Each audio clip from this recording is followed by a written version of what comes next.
एक बार की बात है, अमीर चंद नाम का एक आदमी था। वो बहुत बूढ़ा हो चुका था। उसने जीवन भर केवल पैसे कमाए थे। उसके पास बहुत सारी जमीन, घर, पैसे, बंगले आदि थी, पर फिर भी वो दर दर भटक रहा था। उसे खाने को रोटी तक नसीब नहीं होती थी। उसके बेटे और बहू ने उसको घर से बाहर निकाल दिया था। अब उसे एहसास हो रहा था कि अगर उसने कुछ पुण्य कमाया होता तो आज उसकी ऐसी स्थिति ना होती। अब वो बूढ़ा व्यक्ति मंदिर के सामने भीख मांगने के अलावा और कुछ नहीं कर सकता था, क्योंकि अब उसमें इतनी हिम्मत नहीं थी कि जो वो कुछ पैसे कमाकर अपना पेट भर सके। एक दिन वो मंदिर के सामने भीख मांग रहा था, तभी उसके जान पहचान के एक व्यक्ति रामलाल ने उसे पहचान लिया कि वो तो सेठ अमीर चंद है जो अब भीख मांग रहा है। अमीर चंद को देखकर रामलाल को बहुत दया आ रही थी, क्योंकि अमीर चंद ने उसके बुरे दिनों में बहुत मदद की थी।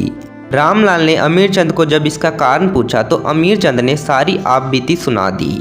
फिर रामलाल ने कहा कि तुम्हारे पास इतना धन है, फिर भी तुम भीख मांग रहे हो। तो फिर अमीर चंद ने कहा कि मैंने पूरी जिंदगी केवल बेईमानी से इतना धन कमाया था, और इस धन ने ही मुझे अपने बेटे और बहू से अलग कर दिया। अमीर चंद की आंखों में आंसू थे और रामलाल की भी आंखें नम हो गईं। फिर रामलाल ने कहा कि आप मेरे घर चलो। अमीर चंद ने कहा, नहीं, मैं नहीं चल सकता, क्योंकि मैं अपने पापों का फल भुगत रहा हूँ। तुम अब यहाँ से चले जाओ। रामलाल की आंखें अब भी नम थीं, और फिर अमीर चंद के कहने पर वो वहाँ से चला गया।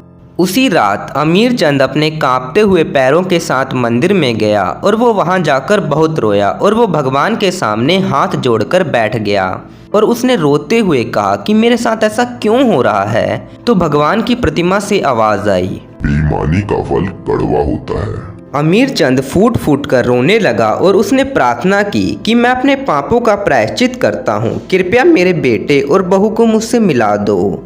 और फिर वो वहीं लेट गया। अगली सुबह उसके बेटे और बहू उसे वापस घर ले जाने आए।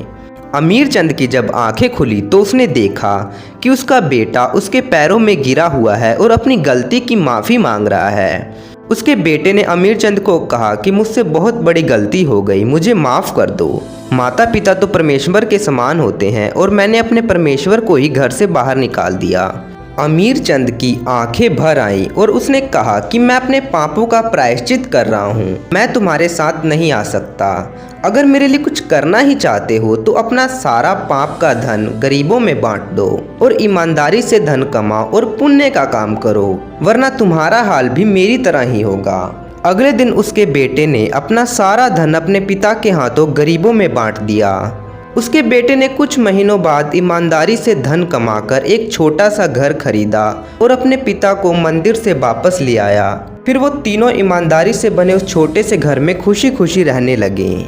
अमीर चंद को इस घर में बहुत सुकून मिला। कुछ दिन बाद अमीर चंद का स्वर्गवास हो गया। उसके बेटे और बहू को इस बात का बहुत दुख हुआ। फिर उन दोनों ने प्रण लिया कि वो अब अपनी सारी जिंदगी केवल पुण्य का काम करेंगे। आगे चलकर उसके बेटे ने अपने पिता के नाम पर बहुत से स्कूल, कॉलेज और अस्पताल खोले। शिक्षा पाप से बड़ा पुण्य है, और सच्ची खुशी पुण्य करके ही मिल सकती है।